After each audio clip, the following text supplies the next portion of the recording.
Olá, boa tarde para você, internauta do portal de notícias maisgoias.com.br e do nosso site também da TV Serra Dourada, tvsd.com.br.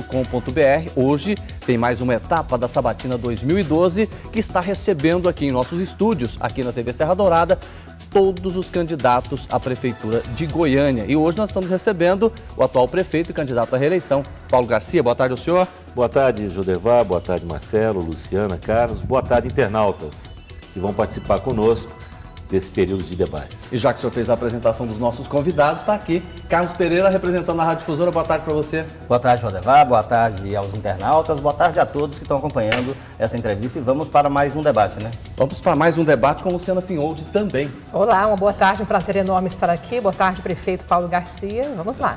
Marcelo Heleno, que é diretor de jornalismo da Rádio 730, está aqui participando também. Vem de um debate realizado hoje pela manhã na 730, né? Cumprindo a nossa missão democrática, né, Jodevar? Boa tarde a você, aos internautas, prefeito, Luciana, Carlos. Vamos ao debate. Vamos ao debate e vamos conhecer também um pouco mais da história do candidato Paulo Garcia.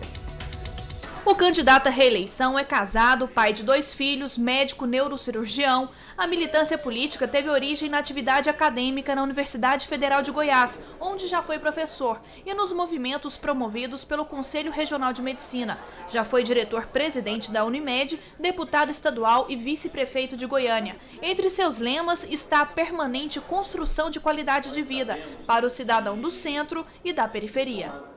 Bem, a partir de agora nós temos 1 hora para conversar com o candidato Paulo Garcia sobre as propostas, não é? Ele que já administra a cidade, se for reeleito, o que pretende continuar fazendo pela Prefeitura de Goiânia e por os goianienses de uma forma geral. O que o senhor elegeria como ponto principal, candidato, que se eleito, né, reeleito, o senhor faria logo no início? Bom, eu tenho uma diferença em relação aos demais candidatos. Porque, ao mesmo tempo que me apresento como possível futuro prefeito, candidato neste momento eleitoral, na busca dos votos, na busca do convencimento de cada homem e de cada mulher, eu sou o prefeito da cidade. Substituí o ex-prefeito Iris Rezende, essa figura que é um administrador inigualável, admirado por todos nós, e tive, até agora, um curto espaço de tempo para poder promover, à frente da gestão municipal, programas e projetos que nós entendemos serem fundamentais para o desenvolvimento do nosso município. Mas mesmo nesse curto espaço de tempo, em 2 anos e 4 meses, acreditamos que fizemos muito. Tivemos a sorte de suceder uma administração que recebi de forma muito justa, muito adequada, muito preparada. Dar continuidade a tudo que já fazia sucesso, a tudo que era de aceitação por parte da maioria da nossa coletividade, mas também fizemos muito. Nós temos a convicção que entregamos mais de 200 obras, programas e projetos nesse curto espaço de tempo.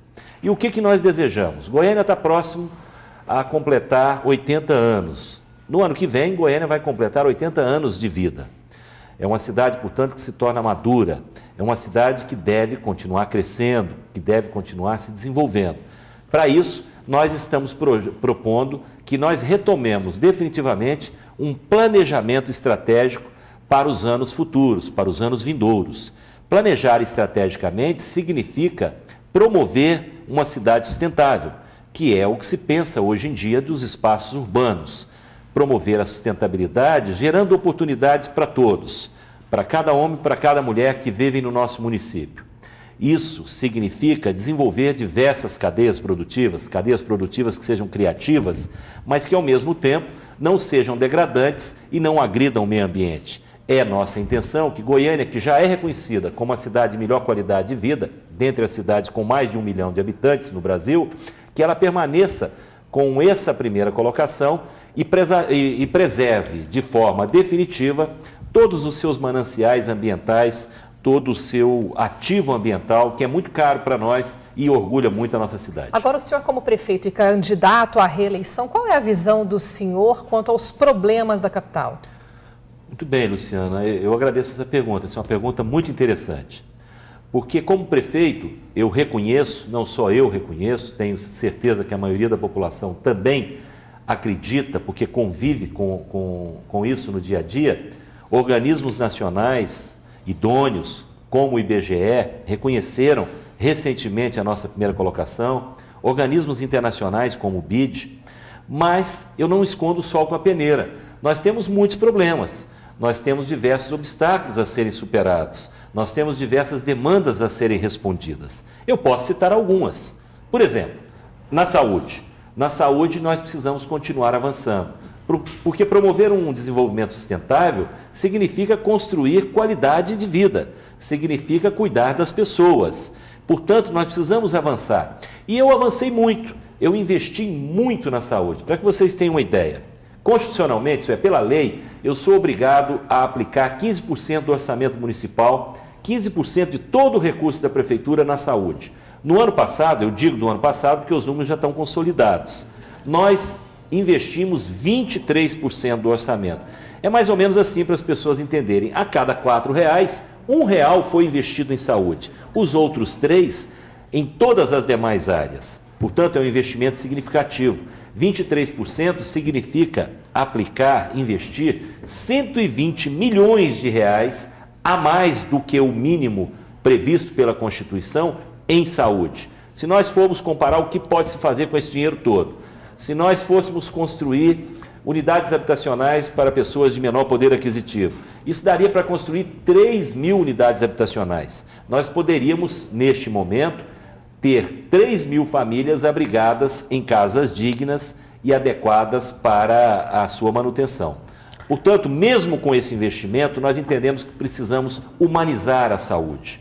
É meu desejo, a partir do ano próximo, se for reeleito, se contar com o voto da nossa comunidade, da nossa população, introduzir a consulta com horário marcado. As pessoas vão procurar as unidades de saúde do município com a hora marcada, como acontece nos hospitais e nos consultórios particulares.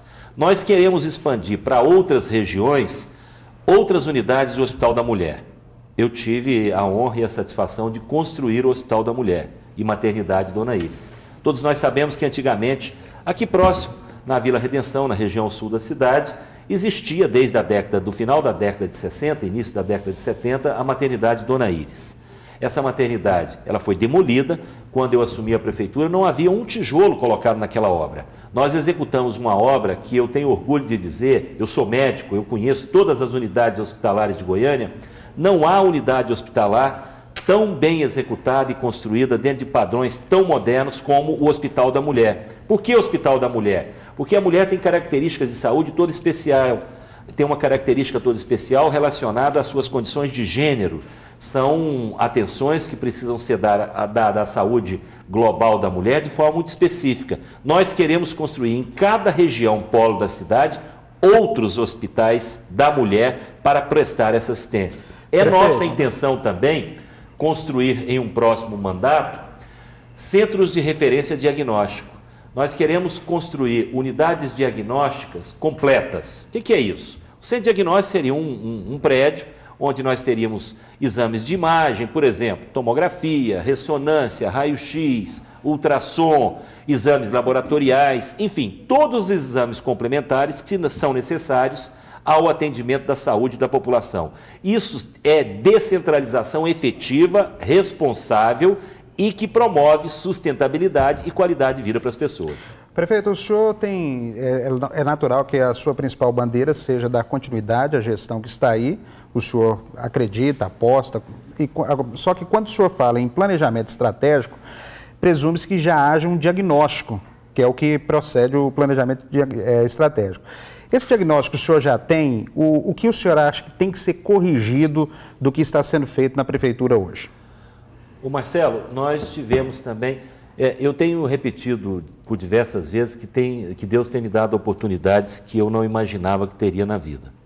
Logo que eu assumi a Prefeitura de Goiânia, nós assinamos aquele convênio com o Banco Interamericano de Desenvolvimento, que escolheu a cidade de Goiânia, foram eles que escolheram a cidade de Goiânia, não fomos nós que o procuramos, exatamente pelas características do nosso município, por ter um ensino, por ter um projeto de educação pública que atendia aos conceitos que eles entendem ser os conceitos atuais, por ter uma economia extremamente produtiva, por ter uma população ativa, trabalhadora e consciente da sua atuação como cidadão. Enfim, ao ser escolhido, nós assinamos esse convênio para ser a primeira cidade brasileira a participar da plataforma ou do programa Cidades Emergentes Sustentáveis. Isso nos permitiu que, gratuitamente, o BID fizesse todo esse diagnóstico das nossas oportunidades, das nossas vocações e das nossas deficiências nas mais diversas áreas. Portanto, nós temos esse diagnóstico feito. Ele continua a ser trabalhado em áreas específicas. Por exemplo, atualmente existem 3 equipes do BID trabalhando aqui. São profissionais renomados internacionalmente, normalmente ligados a instituições ou universidades internacionais, que trabalham atualmente 3 aspectos. Os riscos que a cidade poderia correr frente a alterações meteorológicas não previsíveis. Por exemplo, uma tempestade, uma chuva torrencial, uma chuva que viesse a promover alagamentos, na cidade de Goiânia. Esse estudo está sendo feito, determinando exatamente quais são as áreas de maior risco, onde nós precisamos atuar, onde nós precisamos realizar, por exemplo, obras de macro-drenagem. Eu vou te dar um exemplo prático.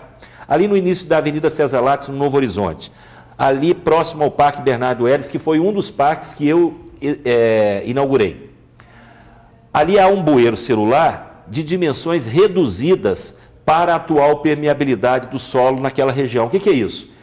Foram sendo construídas casas, foram sendo asfaltadas as ruas.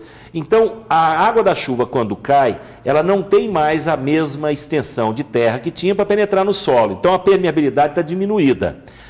Aquele bueiro que lá existe, ele foi construído em décadas passadas. Portanto, ele não atende à demanda atual. Nós estamos agora para interromper o trânsito naquela importante avenida para colocar toda uma macro-drenagem apropriada às nossas condições atuais. E assim em diversas áreas. Nós estamos por terminar um estudo que está sendo realizado para analisar as condições de segurança pública no município e um outro relacionado às condições atmosféricas, portanto, mais direcionado a aspectos ambientais do nosso município.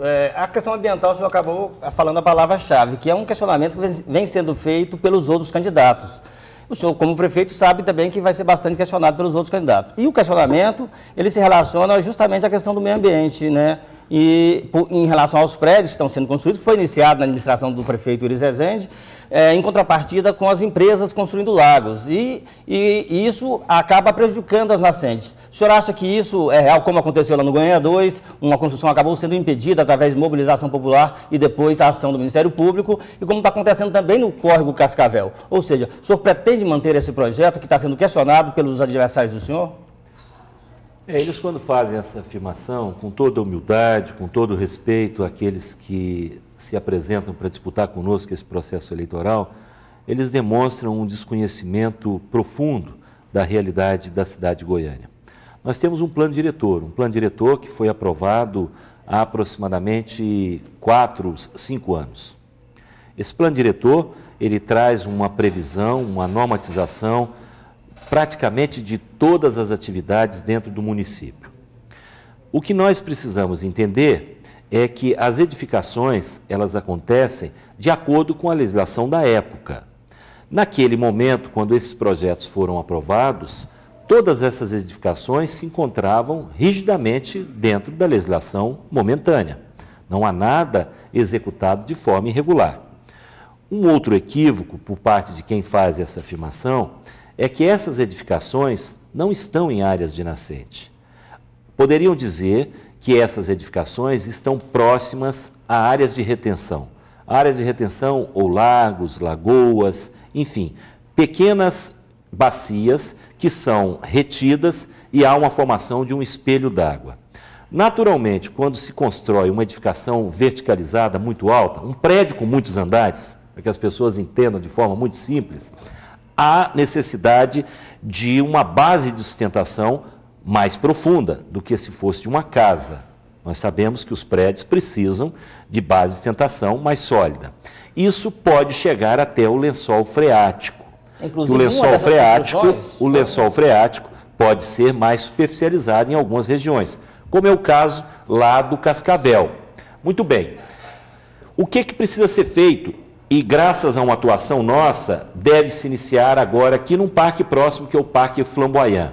Há necessidade que essa água que superficializa e é retirada do lençol freático por essas edificações, por esses prédios, seja canalizado para esses lagos ou áreas de contenção, para que ele tenha uma contínua oferta de água para a manutenção dos seus níveis, manutenção dos seus níveis. Isso não acontece nas nascentes. Pelo contrário, as nascentes estão sendo preservadas como nunca. Eu vou te contar um fato que para mim me emocionou muito e que é muito interessante. Você sabe que eu tive também a satisfação de dar início à obra do projeto Macambira-Nicuns. Um projeto que vem sofrendo uma gestação de aproximadamente 10 anos. Mas coube a mim assinar a ordem de serviço e a primeira fase desse projeto está em franca execução. São 11 trechos e 2 parques ambientais ou 2 áreas de preservação permanente, sendo que a primeira delas já está sendo executada, que é o Parque Macambira, que fica lá no Faisalville. Se você for pela Avenida Rio Verde, que é aquela avenida que divide Goiânia com Aparecida, você chegando na altura do Faisalville 4, se você descer 150 metros, e eu fiz isso, e não foi de carro, foi caminhando, você vai encontrar a primeira nascente do Macambira. Ali eu tomei água potável. E como diriam os cientistas, aqueles que falam de maneira muito difícil, muito complexa, o líquido estava insípido, incolor e inodoro, como deve ser a água, né? A água é insípida, é incolor e é inodora. Isso é uma alegria enorme, você viver numa metrópole como a nossa. Como nós vivemos, uma cidade com mais de 1.300.000 habitantes, você encontrar numa região praticamente central, aquela região hoje é uma região altamente adensada da cidade de Goiânia. Muita gente mora e trabalha ali. Encontrar uma nascente de um córrego em que a água é potável, que você pode colocar a mão, levar à boca, que você está bebendo uma água saudável, isso faz parte do nosso projeto. O Macambira-Nicuns, então, tem a sua primeira unidade de preservação, o Parque Macambira, em inauguração, com inauguração prevista para este ano ainda, e o primeiro trecho é em fase avançadíssima, com execução de obras infraestruturais, com marco-drenagem, com drenagem superficial, que vai evitar erosão, que vai evitar degradação futura, que vai manter toda a vegetação que permeia suas margens, que vai criar naquele espaço, porque é um parque de 26 quilômetros de extensão. Portanto, nós vamos ter lá uma ciclovia permanente de 52 quilômetros, se você contar a pista que vai e a pista que volta. Lá estão sendo construídas 2 passagens entre bairros que antes não tinham ligações, que são obras de arte e engenharia gigantescas. Além disso, nós vamos ter equipamentos sociais, unidades de educação, unidades de convivência social, como centros de assistência à comunidade e diversas outras atividades que vão passar a existir. É uma requalificação de mais de 140 bairros na cidade de Goiânia. Portanto, eu afirmo, sem medo de estar equivocado, Goiânia vai existir antes e depois do Macambira-Nicuns. Eu queria falar do senhor um outro assunto que realmente mexe com a vida da população, que é o transporte coletivo. Eu lembro de numa das campanhas de Iris Rezende, ele disse o seguinte: em 6 meses ele iria resolver o problema do transporte coletivo e, pelo que a gente percebe, não resolveu. Não é? E nós tivemos aqui, inclusive, entrevistas com outros candidatos dizendo o seguinte, de que falta fiscalização no transporte coletivo, principalmente em cima do cumprimento das obrigações das empresas, não é? Principalmente na questão da CMTC.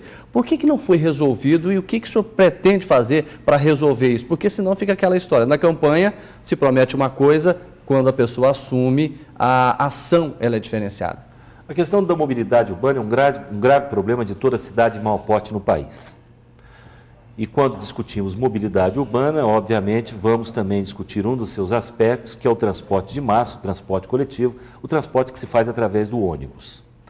Eu reconheço que nós precisamos avançar, que existem graves problemas ainda, que os usuários merecem um atendimento de melhor qualidade, que promova naturalmente dignidade a quem usa esse tipo de transporte, que é o transporte que nós temos que privilegiar. Porque se nós quisermos melhorar o trânsito da cidade, nós precisamos criar alternativas de mobilidade, alternativas de locomoção, modos como as pessoas podem ir de um lugar para o outro, que provoquem menos congestionamento de tráfego, que normalmente acontece pelo excesso de veículos automotores individuais ou carros. Não é? Muito bem. Não é correto afirmar que as operadoras não cumprem todas as cláusulas contratuais previstas no edital, que é um edital já realizado há alguns anos atrás. Isso não é correto, elas cumprem. O que nós precisamos entender é que existem fases de implantação. Por exemplo, existem virtudes nesse processo, que foi esse processo licitatório. Talvez eu não possa afirmar isso com toda a certeza, mas acredito que estou muito perto da realidade. A frota de ônibus da cidade de Goiânia é a frota mais nova se comparada a outras capitais brasileiras. Não existe frota de ônibus em capitais brasileiras que tenha mais de 95% de acessibilidade como tem a nossa. Quer dizer, que permite a entrada de pessoas com deficiência física, com dificuldade de locomoção, cadeirantes, por exemplo, como a nossa tem. Mas existem problemas? Existem. Por exemplo, alguns dos problemas que nós estamos atacando de frente. Nós precisamos restaurar, reformar e construir novos terminais. E temos feito isso. Já entregamos o terminal do Cruzeiro do Sul, ali na esquina da São João com a Rio Verde, na divisa com a Aparecida. Eu tive a oportunidade de entregar o terminal Bandeira, ali próximo ao Jardim Europa, no final da T9. Eu tive a oportunidade de, recentemente, entregar a reforma do terminal lá do Vera Cruz. Não é um novo terminal, mas ele foi todo reformado com a sinalização adequada, com acessibilidade, com placas de orientação. Já executamos reforma, por exemplo, no terminal Isidória, ali o início da primeira radial, ou da 90, como alguns preferem chamar, mas nós precisamos fazer mais.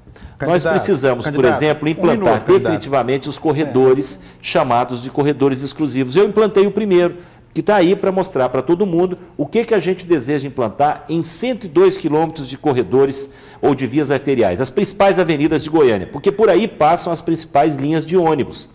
E o principal a ser preservado é uma pista exclusiva para os ônibus que tenha maior fluidez e, portanto, o tempo de percurso seja reduzido. No corredor universitário, entre a Praça Cívica e o terminal da Praça da Bíblia, o tempo de percurso foi reduzido já em mais de 30%. Mas lá existem outros quesitos que eu posso abordar mais tardiamente para explicar o que nós desejamos fazer. Vou implantar o corredor Norte-Sul BRT, que a licitação vai à praça agora nos próximos 2 meses. Portanto, nós estamos atacando de frente as nossas necessidades. Não estamos fazendo promessas irresponsáveis ou promessas que nós não saibamos de onde vem o recurso para realizar. Porque para realizar um programa e projeto precisa de recursos, precisa de dinheiro. E tudo que nós prometemos, nós fazemos. Se os terminais praticamente todos foram reformados, as empresas estão cumprindo os contratos. Não, eles não foram reformados. Um ou dois. Não, faltam vários. Ao longo da Avenida Anhanguera faltam vários. Está em reforma do Goiânia Viva na região oeste. Está em reforma o do Recanto do Bosque na região noroeste. A grande maioria dos terminais ainda não foi renovado, Marcelo. Os grandes terminais foram... as empresas cumprem os contratos. A fiscalização funciona. Os terminais estão sendo... Não, eu não abordei a fiscalização. O senhor falou que a fiscalização funciona. Não falei fiscalização. Por que o sistema, então, está cheio de problemas? Todo mundo reclama do sistema, prefeito. Inclusive a questão do por BRT... essa somatória... Só rapidinho, Paulo. A questão do BRT e também do veículo leve sobre trilhos, os outros candidatos disseram que isso também não vai resolver, que seria o metrô. O senhor é contra o metrô? Ou seja... Eu acho melhor a gente... Vamos responder primeiro a do Marcelo, que é eu vou responder primeiro a do Marcelo sobre isso. fiscalização. Perdão, eu não falei sobre a fiscalização, me esqueci, devia ter abordado. Eu não sei se você sabe que nós temos um número de a fiscalização efetiva da operação, aquela fiscalização que é feita, por exemplo, se o ônibus está passando na hora, se o ônibus está passando com um número maior de usuários do que o devido, essa é a fiscalização prática. O que eu disse é que as operadoras cumprem as cláusulas contratuais. Foi isso que eu fiz a referência. A fiscalização da operação, ela é feita pelos fiscais da própria CMTC. Nós temos a cada ano tido um afastamento gradual dos fiscais. Nós temos hoje um número muito reduzido, muito aquém da nossa necessidade. Nós vamos, inclusive, promover um concurso público para suprir as vagas necessárias para que essa fiscalização se faça de forma adequada. Essa eu concordo com você. Ela não tem sido feita da forma que desejamos, até por falta de recursos humanos para realizá-la. Outro fator que eu não sei se você sabe, as multas são aplicadas Existe na Câmara Deliberativa do Transporte Coletivo da região metropolitana a necessidade da existência de uma Câmara que julga os recursos, a multa é aplicada, então o fiscal vai lá na rua, passou o ônibus, está atrasado, aplica uma multa. Essa multa vai para a Câmara tem que aguardar o recurso da empresa e julgar este recurso. Procedente ou não, a multa é cobrada. Até hoje, por que não se foi divulga agora essas multas, que é uma grande reclamação da população? Sim, deixa eu lhe exatamente dizer, sobre isso. Até agora, porque elas não são ainda multas oficiais, é isso que eu quero contar para vocês. Agora, na última reunião da Câmara, na minha gestão, nós criamos esta Câmara para julgamento desses processos de autuação. Ela não existia, ela só existia na lei. Foi eu, com os demais membros da Câmara, os membros atuais, que criamos essa Câmara julgadora que só existia no papel e não existia. Desde quando existe no papel, prefeito? Desde o processo de licitação, desde o edital de licitação. O senhor acha que fizeram vista grossa ou realmente porque demorou? Não, eu acho que as questões, às vezes, no poder público são muito burocráticas, são muito lentas. Esse é um grande entrave que nós temos para realizar tudo aquilo que desejamos. Eu, inclusive, tenho dito, por onde tenho passado, que nós precisamos modernizar a legislação que determina o que o Estado que faz, o Estado que executa, realiza. Candidato, o que eu queria perguntar em relação ao veículo leve sobre trilhos e também o corredor exclusivo Norte-Sul, BRT. Ou seja, como é que o senhor vê o transporte coletivo, por exemplo, porque a gente vem tendo promessas de melhoria e a população continua reclamando constantemente. Daqui, por exemplo, a alguns anos, se o senhor for reeleito ou se for outro prefeito também, como é que o senhor vê? O senhor acha que vai ter gente, a população, quem usa o transporte coletivo, dizendo, enfim, o transporte coletivo melhorou com essas intervenções, BRT, veículo leve sobre trilhos, corredores exclusivos? O senhor acredita nisso? Acredito não, tenho certeza. Porque é um projeto planejado, é um projeto responsável. Isso não fui eu quem disse. Eu sou médico, neurocirurgião, eu não sou especialista em mobilidade urbana nem em transporte coletivo. Eu trabalho com equipe de técnicos profissionais preparados. Inclusive, quem fez este levantamento e nos apresentou foi uma equipe internacional, uma equipe europeia, acostumada nas cidades europeias, que todos nós sabemos, tem na mobilidade urbana um dos seus aspectos de primeira linha. Portanto, eles têm uma atenção muito voltada para esse tipo de problema. Para o momento atual que nós vivemos, o BRT, que é o veículo rápido sobre rodas, e o VLT, que é o veículo leve sobre trilhos, eles cumprem as respostas às demandas atuais. Se você me perguntar, e o metrô? Porque todo mundo considera metrô aquele debaixo da terra, o subway, né? Aquele que corre sem ninguém ver. Esse é o ideal. Este é o último elo da cadeia do transporte de massa, mas ele, em compensação, é o mais caro.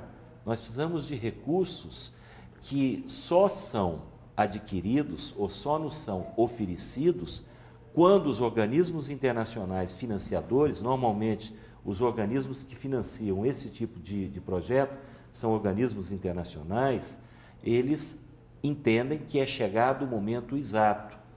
Hoje em dia, dentro do que se pensa modernamente em mobilidade urbana, há uma tendência natural em todas as partes do mundo a deixar o metrô subterrâneo, o metrô propriamente dito, para a última alternativa. Por isso que nós estamos construindo o veículo leve, o Estado, né? O governo do Estado que deverá executar a obra do veículo leve sobre trilho no eixo leste-oeste, ou no eixão, no eixo Anhanguera, e nós, governo da cidade de Goiânia, deveremos construir o BRT, que é o sobre rodas, começando lá no Terminal Cruzeiro do Sul, na divisa com Aparecida. Na verdade, ele começa em Aparecida. Eu estou fazendo referência só ao trecho dentro da cidade de Goiânia. E vai chegar até o Recanto do Bosque, na região noroeste de Goiânia. Quando o senhor citou a questão da licitação, o senhor levantou um problema sobre a burocracia. E eu quero aqui abordar com o senhor problemas crônicos que frequentemente, inclusive, o Jornal do Meio Dia recebe várias e várias reclamações com relação às CMEIs, a déficit de vagas e também na área da saúde. Por que é tão difícil colocar em prática a tão falada pactuação? Não, a pactuação na saúde existe, não é? Pode ser que algum dos elos da pactuação não funcione adequadamente. Eu não quero entrar nessa discussão de forma Mas muito desemboca na profunda. sobrecarga do atendimento em Goiânia, né, prefeito? Eu vou explicar. Mas, por exemplo, nós temos uma visão do Sistema Único de Saúde totalmente diferenciada da visão que tem o atual governo do Estado. Nós estamos vendo as grandes unidades hospitalares, principalmente aquelas que prestam atendimento emergencial, o Hugo, o Hospital de Urgências de Aparecida, o Centro Materno Infantil, o Hospital de Doenças Tropicais, elas foram terceirizadas para organizações sociais, mas são entidades de direito privado. Essa é uma visão, esse é um conceito, essa é uma conceituação. Nós entendemos que não, que o Sistema Único de Saúde tem que ser público, gratuito e de qualidade. Por isso construímos o Hospital da Mulher.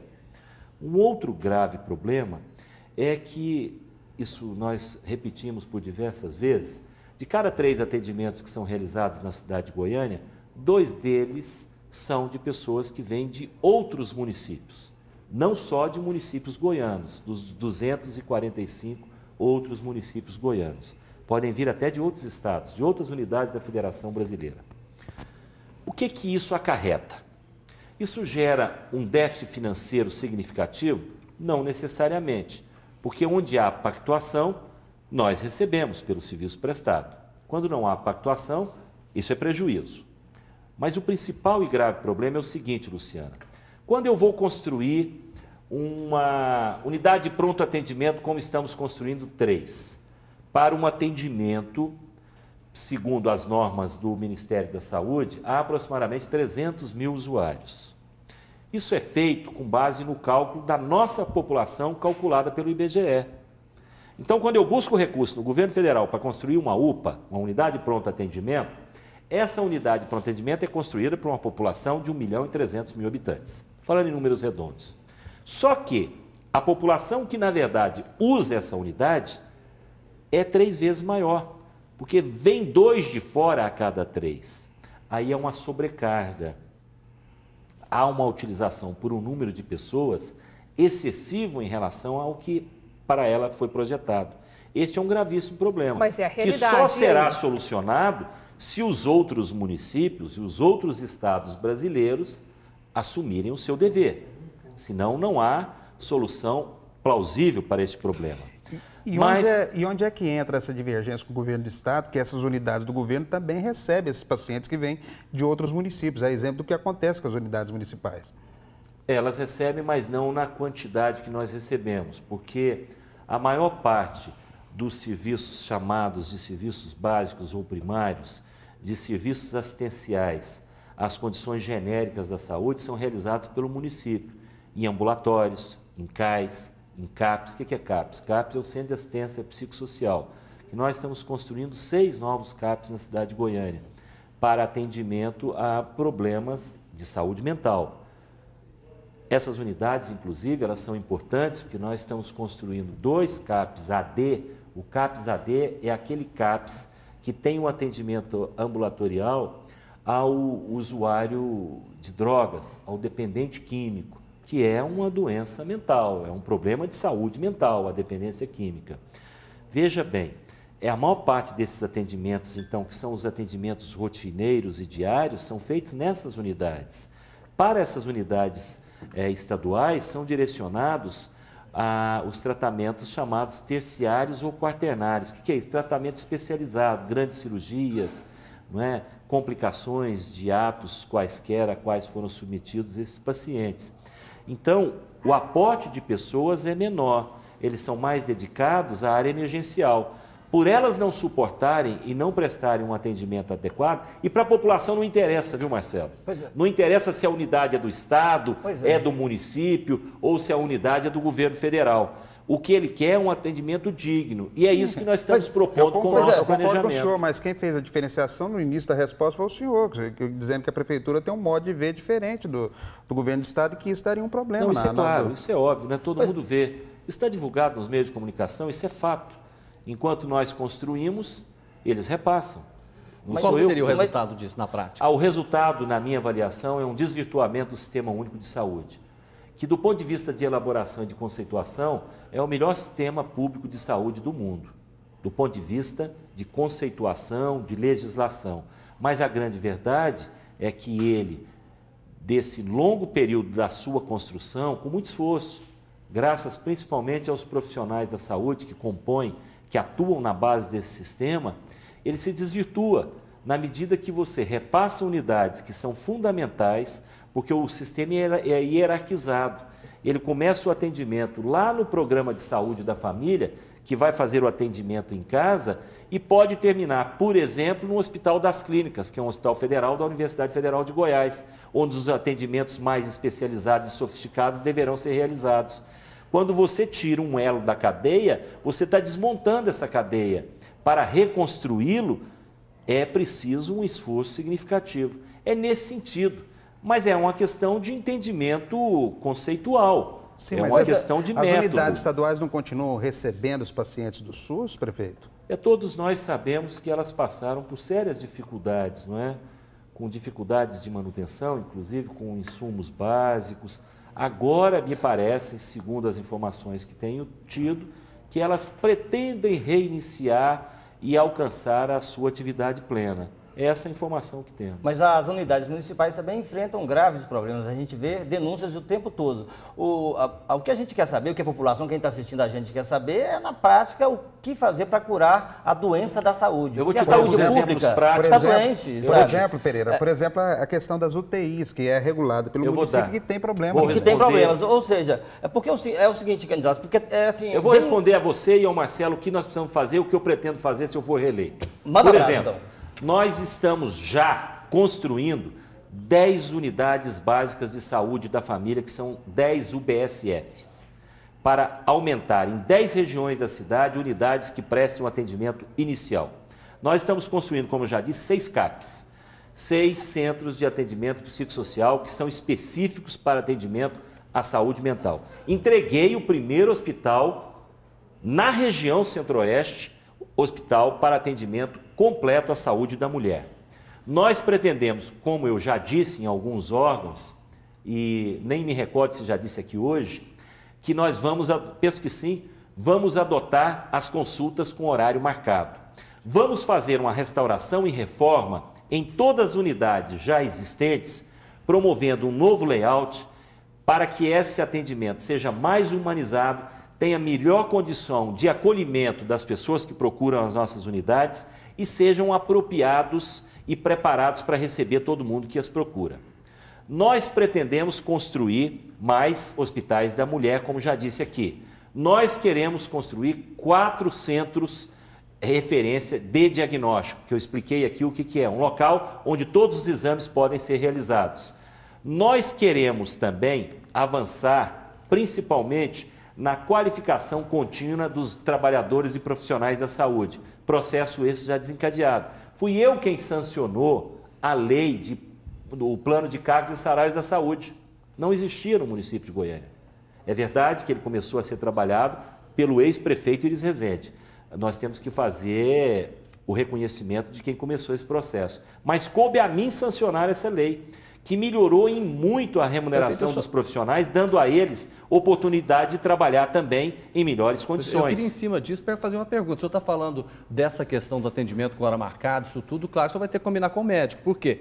Para o senhor ter uma ideia, ontem mesmo nós recebemos a denúncia aqui de que no cais do Jardim Guanabara 3 não tinha médico no setor de emergência. O que o senhor vai fazer para resolver isso? Me desculpe, talvez a dureza do que eu vou dizer, Jodevar. Você abordou o tema com muita delicadeza, com muita educação, e talvez eu seja um pouco ríspido no que eu vou afirmar.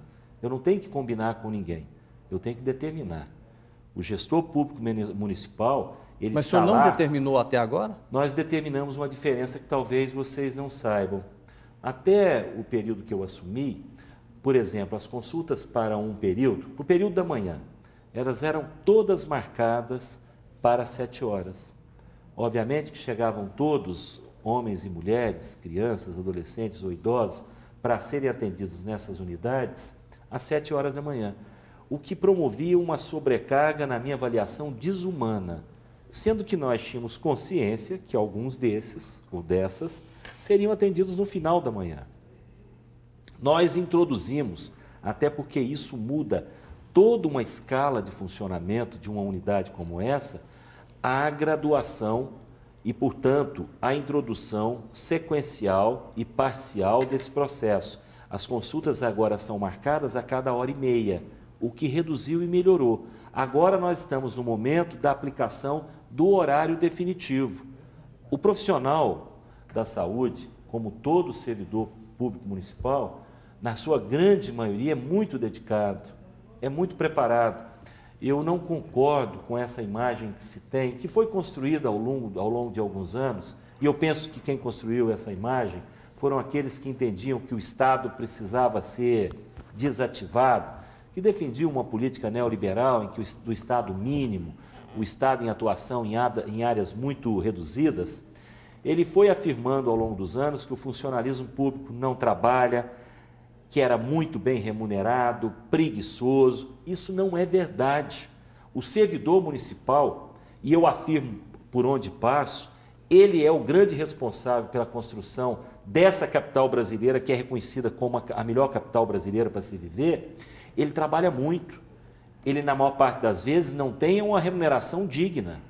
Ele está preparado. Ele, portanto, tem toda a disposição. Basta que o gestor da área em que ele atua estimule, induza, desenvolva novos programas e novos projetos. Prefeito, agora que existem pessoas que vão cometer deslizes, como esse que você citou, isso é natural. Isso em qualquer segmento social você vai encontrar pessoas que não se adequam às normas. Prefeito. Mas o gestor está lá para tomar as determinações que são necessárias. Agora, qual foi a maior dificuldade em implantar, então, esse agendamento total de consulta nesses últimos 2 anos? Não, na verdade, eu implantei esse agendamento parcial, gradativo, porque, como eu disse a vocês, existia toda uma história de 76 anos. Vamos fazer um cálculo aproximado. 76 anos de existência. Nós estamos agora por completar 79. Eu comecei há 2 anos e 4 meses atrás. Toda uma metodologia de funcionamento, toda uma escala de funcionalismo, toda uma regra de abastecimento. Isso, para ser modificado, gera uma reação em cadeia que precisa ser planejada. Não se coloca para funcionar uma grande estrutura da noite para o dia. Quem fala isso, fala de forma irresponsável. Por exemplo, quando entregamos o Hospital da Mulher, anunciamos à comunidade que o seu funcionamento seria gradual até atingir a totalidade. Não tem como você começar o funcionamento pela UTI. A UTI é o último degrau na escala do funcionamento de um grande hospital. O Marcelo abordou sobre os leitos de UTI, não foi, Marcelo? E eu não respondi. Foi você ou foi o Carlos? Foi o Marcelo. Da falta. É uma falta real. Eu pretendo adquirir ou construir, nós estamos negociando, uma grande unidade hospitalar na cidade de Goiânia, que funcione como hospital geral municipal, onde nós teremos leitos suficientes para atenção à saúde daqueles que precisam de tratamentos especializados, inclusive unidades de terapia intensiva. Isso está no nosso programa e eu vou fazer se for reeleito. Prefeito, um outro tema que vem sendo abordado por vários candidatos aqui nessa sabatina que a gente está participando é a questão da segurança pública. Surgiram propostas diversas, né? Propostas inclusive de criação de anjos do bairro, ou seja, da guarda municipal com armas não letais e outros tipos de propostas também para que o município também faça participação na questão da segurança pública. Inclusive, não sei se na administração do prefeito Luizade ele havia prometido, não estou lembrado, mas da guarda municipal participar desse processo e a gente vê que o município continua não participando. O senhor acha que o município deve participar? Se deve participar, como e quais as propostas do senhor? Deve participar e nós já estamos participando. Como? Vou te dar alguns exemplos. Primeiro, fui eu quem criou a Secretaria de Defesa Social. Secretaria de Defesa Social é uma secretaria que tem no seu guarda-chuva a Agência da Guarda Municipal, que tem a Secretaria, o Departamento de Defesa Civil, que tem o Departamento de Interação Social e que tem o Departamento de Atenção e Prevenção à Drogadição, à dependência química, em especial ao crack. Esta secretaria já desenvolveu algumas ações que buscaram resultados e eles foram perceptíveis, eles foram estatisticamente constatados. Que resultados são esses? Vou te dar alguns exemplos. Primeiro, nós estamos qualificando e preparando a Guarda Municipal. Eu já introduzi o armamento não letal, as pistolas Taser. aquelas pistolas que dão choque, imobilizam a pessoa através de um choque elétrico, nós conseguimos, através da Secretaria de Justiça, da Secretaria Nacional de Segurança, um órgão do Ministério da Justiça, pistolas para armar a nossa guarda com esse tipo de... Isso já existe. Nós adquirimos viaturas, carros e motos que não existiam na guarda, que estão preparados para uma locomoção mais rápida que se faça necessária. Nós começamos um projeto chamado Goiânia Mais Segura, que teve o seu primeiro período de atuação em 2 bairros da região noroeste, o Fim Social e o Morada do Sol, que são bairros ao longo ali da Avenida Mangalô, que reduziu drasticamente e estatisticamente os delitos e a criminalidade naqueles bairros, enquanto os projetos eram executados naquelas 2 localidades. Esse projeto foi feito em parceria com quem tem a obrigatoriedade constitucional de fazer a segurança. Fizemos com o governo estadual através da Polícia Civil, Polícia Militar, Polícia Judiciária e Corpo de Bombeiro Militar, e também chamamos a participação o governo federal através da Polícia Federal. Foi um resultado fantástico. Se você perguntar àquela população desses 2 bairros, o desejo deles é que este projeto, este programa fosse permanente. E aí, o senhor pretende fazer Ele permanente? foi um programa piloto que nós testamos, de muito sucesso, e que agora nós queremos disseminar por toda a cidade, colaborando com quem tem obrigação de fazer a segurança. Você quer ver uma outra colaboração que nós já estamos prestando e que pretendemos aumentar? O monitoramento eletrônico das nossas ruas, avenidas e logradouros públicos. No eixo universitário, ele é todo monitorado. É evidente que esse monitoramento, ele chega numa central de observação, ele tem como finalidade o segmento dos horários e das planilhas do transporte coletivo, a fluidez do trânsito, mas também a promoção da segurança naquele ambiente, porque qualquer delito que ocorra ali está sendo filmado online. As pessoas veem como estão nos vendo aqui agora, através da internet. As pessoas estão nos vendo ao vivo através da internet. Hoje em dia, existe tecnologia para isso. As nossas câmeras já estão lá em funcionamento. Tanto é que ali era uma área muito escura, muito degradada ao longo dos anos, de pouca convivência social. Hoje você passa por lá por volta de 10, 11 horas da noite, existem famílias utilizando aquele espaço público. Portanto, existem maneiras responsáveis, possíveis, criativas, dentro do que é preconizado ao município realizar do ponto de vista de policiamento comunitário, que nós podemos resolver. Eu não vou chegar aqui e fazer proposta mirabolante, inexequível, que não está dentro da realidade para conquistar o voto do eleitor. Eu sou muito sério, eu sou muito responsável. Eu quero conquistar o voto do eleitor mostrando que eu nasci aqui, que eu quero trabalhar para que a qualidade de vida da minha cidade melhore para todos nós. Eu não vou inventar a roda. A roda já foi inventada há milênios, há muitos séculos atrás. Eu tenho muita preocupação com propostas que eu não considero extremamente responsáveis. Candidato, em junho o senhor entregou 3 grandes obras à população com alguns problemas. O Hospital da Mulher que o senhor citou, o senhor anunciou um convênio com a universidade que ainda não estava totalmente fechado. O senhor inaugurou o corredor universitário com obras ainda dentro da praça universitária. E o senhor inaugurou o Parque Mutirama, que apresentou problemas em alguns brinquedos. O senhor acha que houve pressa, né, na entrega dessas obras? O senhor acha que é um exemplo de gestão? Como é que o senhor classifica essa realidade? A própria população vai nos dar essa resposta, Marcelo.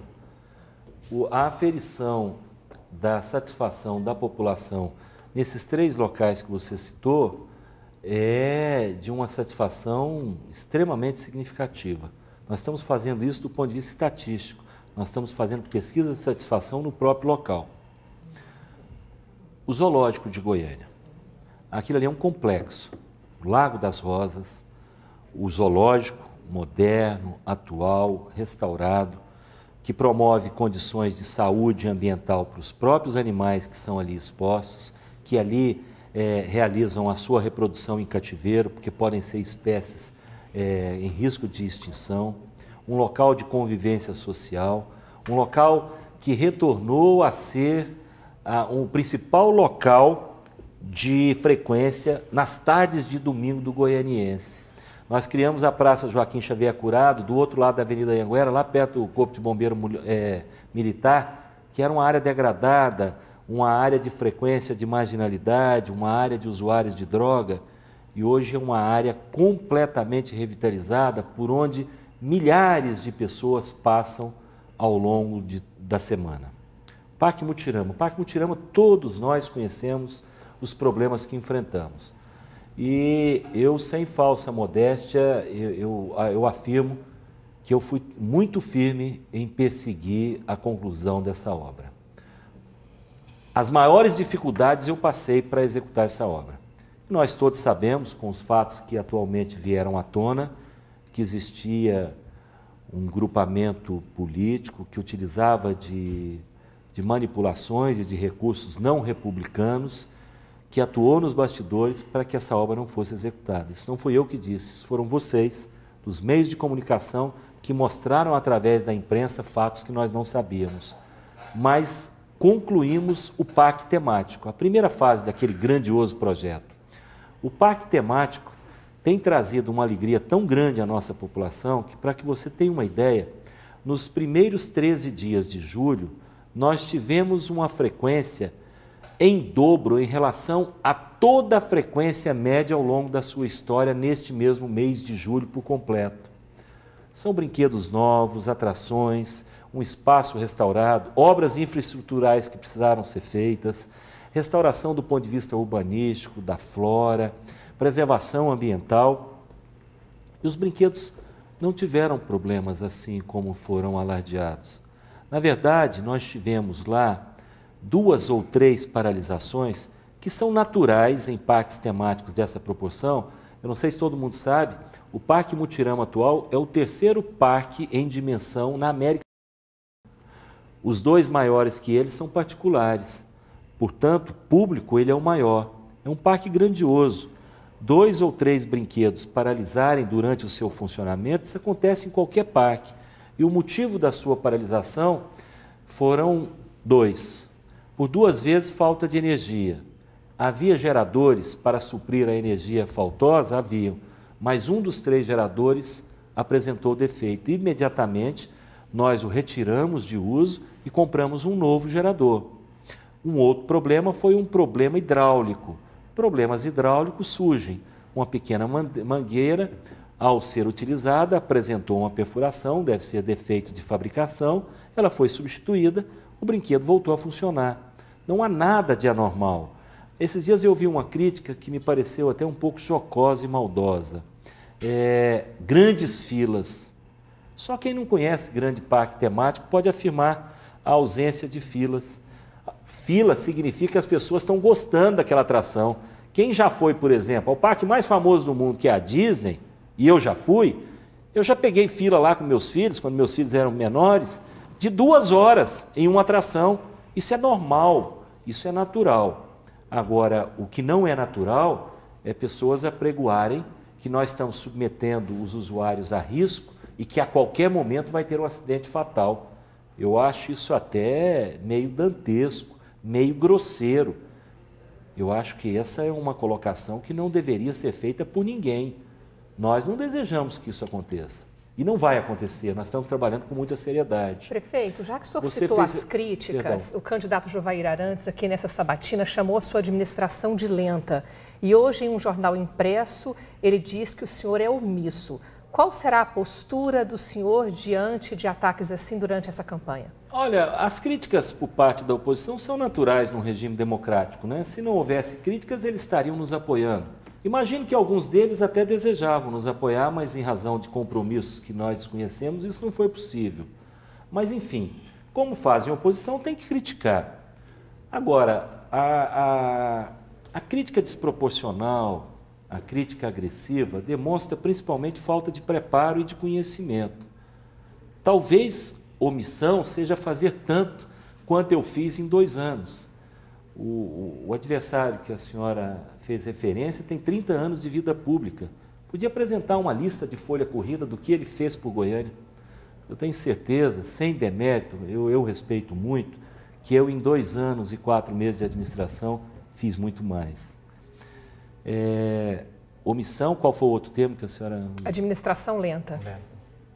Se entregar 200 obras em 26 meses é lenta.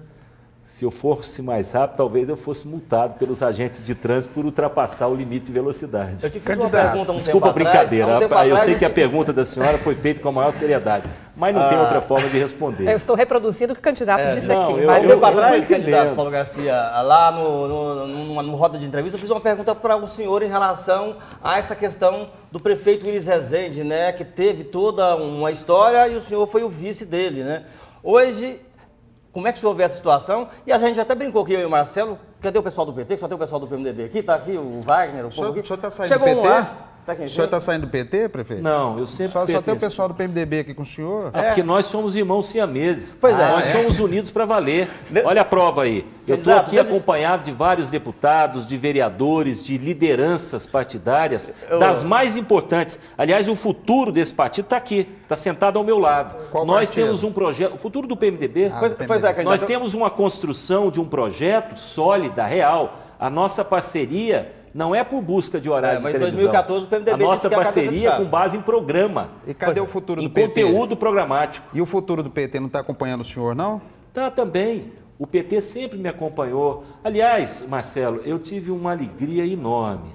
Na história, você sabe que o PT é um partido complexo, um partido heterogêneo, formado por várias correntes, um partido acostumado ao embate ideológico, um partido que gosta da luta democrática. Na história do PT... Eu fui o primeiro candidato a prefeito de Goiânia que não teve concorrência no seu encontro. Partido mais unificado do que esse, impossível. Eu não posso reclamar do meu partido nunca. Eu fiz a pergunta, o senhor acha que o senhor conseguiu... fez a pergunta, mas eu me perdi. Não, tudo bem, tudo bem. A provocação do Marcelo. A provocação foi de nós dois, que a gente tinha visto o pessoal do PSDB chegar aqui. Nós somos siameses. Nós combinamos antes. Não é isso, não. É assim, o senhor acha que o senhor conseguiu tirar... Mas eu acredito que esses siameses aí devem estar tendo uma convivência algo desleal, porque um está mais forte do que o outro, bem mais forte. O senhor também está fortinho também, viu? Sobre essa questão, o senhor acha que conseguiu tirar essa coisa de ficar à sombra do ex-prefeito Willis Rezende, como o senhor acha que hoje é uma pessoa já conhecida da população, que é o Paulo Garcia, que não foi eleito vice, não foi eleito prefeito, e que hoje é o prefeito que as pessoas o conhecem como tal, com essa personalidade? Olha, eu não tenho dúvidas que hoje eu sou muito mais conhecido que era quando fui eleito vice-prefeito. Isso é fato constatável. Agora, não tenho o menor preconceito, não tenho dificuldade nenhuma, isso não me afeta de afirmar que eu era vice do ex-prefeito Willis Rezende, que dei continuidade ao seu governo. Isso para mim é uma honra. Eu jamais imaginei que eu poderia fazer isso algum dia na minha cidade. É um homem inigualável, é um homem público que eu costumo afirmar, o maior homem público na história contemporânea de Goiás, que já ocupou quase todos os cargos nos diversos níveis da República.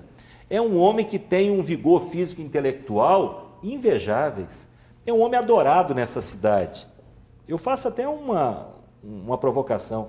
Eu acredito que não há nenhum de nós, homens públicos, que tenha um acolhimento tão especial por um número tão significativo de habitantes da nossa cidade como ele tem. Portanto, para mim, mais do que preconceito, vergonha, poder sucedê-lo, poder viver com ele durante o seu governo, isso para mim foi um aprendizado. Isso para mim é uma satisfação que vai ficar marcada na minha história. Candidato. Pouca gente vai poder afirmar lá no seu livro de história que foi vice do ex-prefeito Willis Rezende.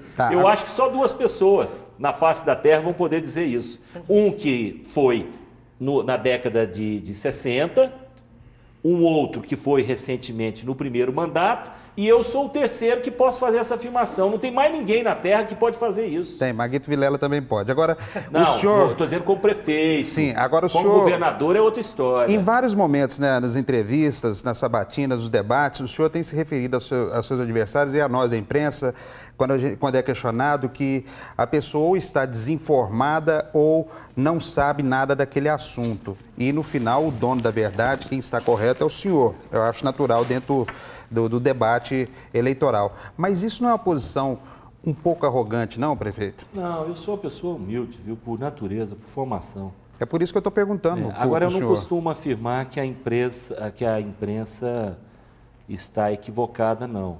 Porque vocês recebem as informações que lhes são repassadas. Vocês têm a obrigatoriedade, têm a função de divulgar o que lhe é informado. Agora, um candidato ou uma candidata tem a obrigação de conhecer a cidade para a qual ele se apresenta para ocupar o cargo máximo de gestor, de prefeito municipal. Eu não posso informar erroneamente. Eu sou prefeito. E quando eu afirmo com seriedade, eu afirmo com dados, com números, com documentos que eu posso provar.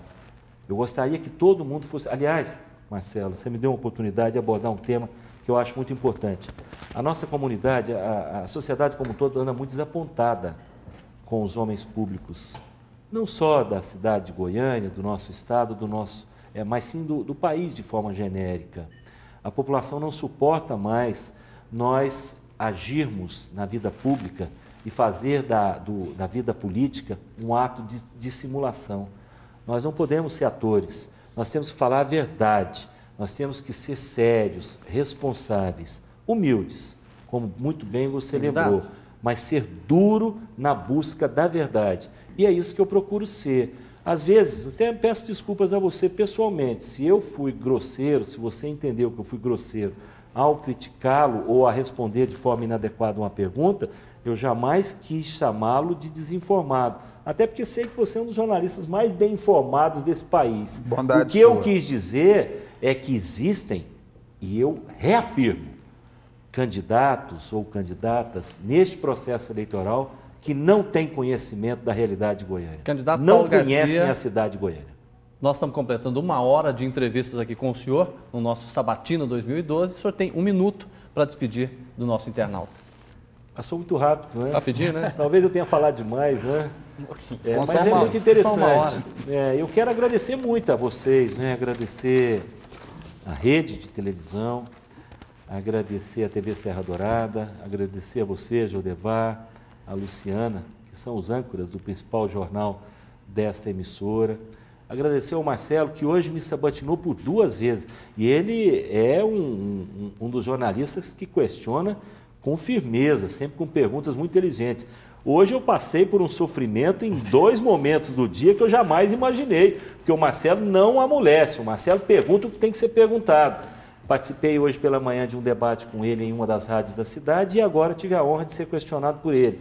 E ao meu amigo de longa data, representante de uma outra rádio goiana também. Da Difusora e da 730. Aí eu posso citar? Aqui pode eu não citei, tá bom. Aqui o Marcelo da não 730 e o Carlos da Rádio Difusora, né, da Rede Católica.